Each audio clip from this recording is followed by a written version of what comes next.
जय जगन्नाथ दर्शक बंधु आज आम जाना हस्तिनापुर राज्यर राजा दुष्यंत जीवनी अवशिष्टांश विषय। तेबे राजा दुष्यंत राज्य कार्य देखापी हस्तिनापुर जिते फेरीगले सेतबेले शकुंतला को एक स्वर्ण मुदी देते। तापर कौन है आसतु जाना आज से विषय। तेबे वीडियोटी देखा पूर्व चैनल को निश्चित भाव लाइक कर दिंतु, शेयर करंतु, कमेंट्स करंतु एवं सब्सक्राइब करी पाखरे थिबा बेल आइकन टी को प्रेस कर दिंतु, जहा फल मोर प्रत्येक वीडियो आपण माने प्रथमे पाई परिबे। तेबे चलंतु जानिबा हस्तिनापुर राज्यर राजा दुष्यंत जीवनी अवशिष्टांश विषय। थरे कर्ण ऋषिंकर आश्रम को दुर्वासा ऋषि आसिले एवं सेतबेले शकुंतला तांको स्वामींकर विरह से लीन थिले। तेबे शकुंतला जानि नथिले केतबेले दुर्वासा ऋषि तांको आश्रम को आसिले। सेतबेले दुर्वासा ऋषि को शकुंतला तांको स्वागत कलेनी। तो सेतबेले दुर्वासा ऋषि भाविनेले जे सेटा मोर अपमान। तो सेथिपई सी तांको गोटे अभिशाप देले जे तू जहा पई आज मते स्वागत कलुनु सी तते सबुदिन भूली जाऊ।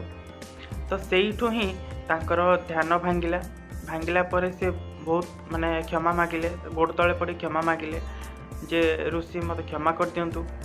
से जिनस से कहले जे हौ ठीक अच्छी, जदि तो स्वामीर जदि किसी प्रेमर प्रतीक थाए कि प्रेमर चिन्ह थाए ताहले सी से प्रेमर चिन्ह को देखिकी ही तो कथा मन पड़जिव।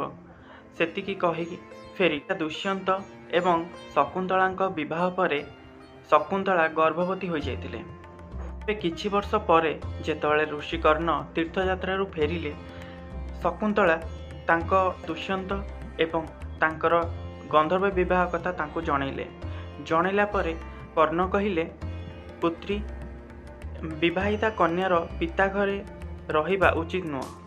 तो एतिकी कही से तांको शिष्य मानक संगरे शकुंतला को पठेदेले हस्तिनापुर गला बेले तांकर जो प्रेमर प्रतीक थिला स्वर्ण मुदी, तो सेटा खसी पड़िला। तो सेठी जो गोटे माछ थिला से माछ मुदी को गिळीदेला परे तापरे हस्तिनापुर से माने पहुँचला परे ऋषि कर्णंकर शिष्य माने कहिले जे राजा दुष्यंत ये होउचंदी आपणक पत्नी, आपण आपको स्वीकार करंतु।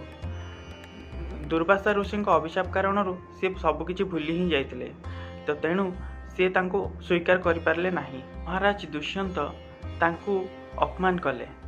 अपमान हो आकाश रे बिजुली चमकी उठिला एवं सेतिकी बेले समस्तଙ୍କ सामना रे मेनका तांको नेई गले। तेबे जेतबेले गोटे माछ धराली से माछटा को धरिला, तापर से माछ को काटिला परे ता पेटरू मुदी बाहरला परे से माछ धराली राजा दुष्यंत को देदेला। दुष्यंत देखु देखु तांको स्मरण आसीगला जे शकुंतला होचंदी तांको पत्नी।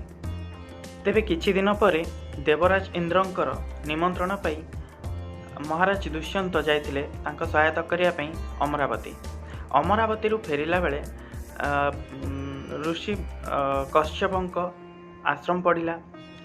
से सेठारे देखिले गोटे छोट बालकटी भयंकर सिंह सहित खेलुची एवं सही बालकटी आउ केही नुहे शकुंतलांकर ही पुत्र थिला। सही बालकटी को देखी महाराजांक हृदय रे प्रेमर भावना जागृत हो उठिला। तेबे तापरे महाराज दुष्यंत तांकु कोलेबा को गला बेले शकुंतलांक सखी चिलेई कहिले, हे महापुरुष आपण से बालक को छुअंतुनी, नहेले तांको हाथ रे जो कला डोरी बंधा होईची से कला डोरी साप होईकी आपण को चोट मारिबो। राजा दुष्यंत तांको कथा सुनिकी भी तांको कोलेबा लगिले। कोलेबा जेमती गले सेमती से कला डोरी छिंडिकी तले पड़गला। तेबे तापरे तांको सखी आश्चर्य होई अनै कहिले, आपण किए? तो राजा दुष्यंत कहिले, मु हेउची हस्तिनापुर राज्यर राजा दुष्यंत। तापर कि कहू कहू शकुंतला से आश्रम भितर बाहरिले। आश्रम भितर बाहरला परे तांको सखी जनक सबु कथा कहले। कहला परे राजा दुष्यंत सामना को से आसिले। आसिला परे राजा दुष्यंत तांको बहुत क्षमा प्रार्थना कले। क्षमा प्रार्थना करला परे से तांको एवं तांको पुओ को हस्तिनापुर नहीं गले। एवं से तांको पुओंकर ना थिला भरत। एवं सी भरत बड़ होई महान सम्राट हेले। एवं तापरे तांकरी नाम अनुसार ही आमर देशर ना भारतवर्ष हैला।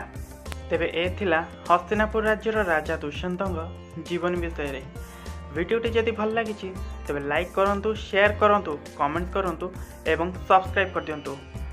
पुणी देखा हबो एक नुआ वीडियो सहित। से पर्यंत मु रहिली। जय जगन्नाथ।